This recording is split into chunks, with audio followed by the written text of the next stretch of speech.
Whether you're early on in your money journey or well on your way to financial independence, I am thrilled to help you continue to transform your relationship with money and also build financial independence and wealth.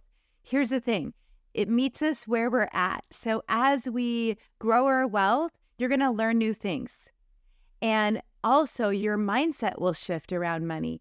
And that transforming your relationship with money is critical to reach new levels and maintain those levels of wealth. So, in today's episode, I'm going to share my personal story, my personal financial story that led me to where I am today, and why I feel so called to begin sharing more content and launch this podcast. Okay, so back in 1996, I was 19. I got married. I moved to a very small town on the Oregon coast, and I thought, what the heck am I going to do?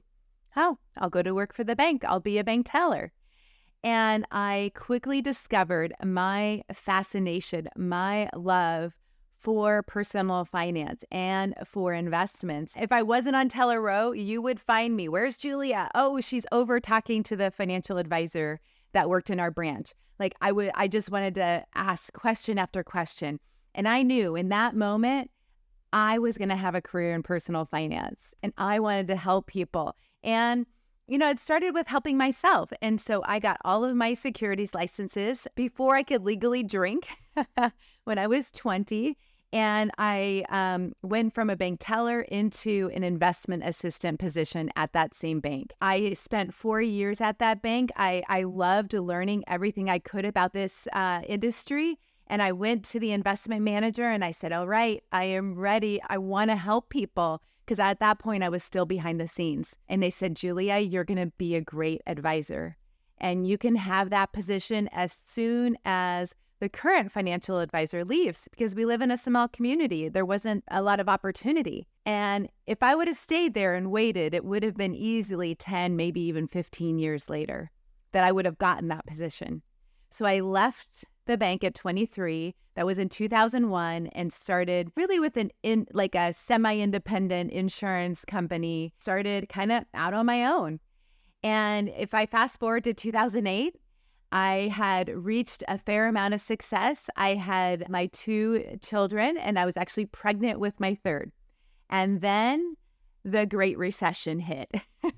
This was the first sustained downturn in the markets. And it was also a major recession. Like it was hard to see the chaos. People were losing their jobs. The markets were going down. They needed to access their investment accounts, their retirement accounts.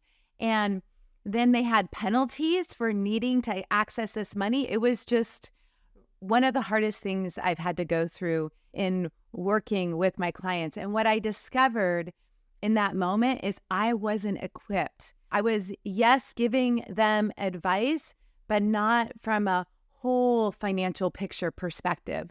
I had helped them with an insurance policy, or I'd helped them with an investment, but it wasn't really full-on financial planning.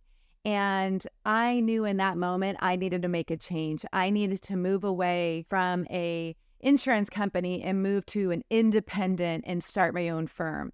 And so in 2009, I had my 3rd child. The recession was, as we look back, over, but in the moment we didn't know it was over. There was a lot of fear still in the market, but I felt confident to serve my clients better. I needed to make this shift. And it was one of the best moves in my career. And how we help people now is we're that financial partner, right? We can help them with their full financial picture. And I am so passionate about helping people get to financial freedom quickly, because it is in the moment of creating that plan, but then also walking beside them and helping them build their financial independence. And that's not a one-time thing. It's a lifetime that building wealth takes. It's not something that happens quickly in most circumstances. And so I am passionate about helping others build wealth using simple strategies, because simply it can change your life. And not only your life, but your children's life, your siblings, your family, your friends, your employees if you're a business owner.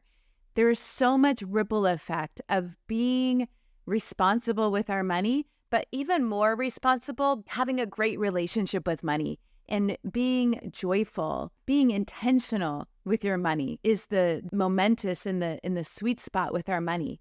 We need more good people out there with money to inspire others. I'm excited to help you with the mindset of wealth and really share how our inner wealth impacts and builds our outer wealth. Yes, how we feel about ourselves, how we love ourselves internally impacts what happens on the outside with money. Money doesn't buy happiness. If you're happy today, it starts with the state that you're in. Be in the grace of what's happening today, and your happiness will be the attraction for more money, for more goodness, for the right things for you to come into your life. My content will be all about inspiring you to take action. Yes, I want to activate you with your money. A lot of my successful friends making six figures, a lot of business owners, they come to me and they say, I can make a lot of money. That's not my problem. My problem is I just need to figure out, how do I keep my money? How do I maintain my wealth? And where do I even start with that? How do I do it? What's the process? That's what I want to talk about in my podcast. I am going to answer these questions and so much more. If you enjoyed this and want to continue to learn more about money and building your wealth, maintaining your wealth, keeping your wealth, then make sure to follow along, and I'll see you in the next episode.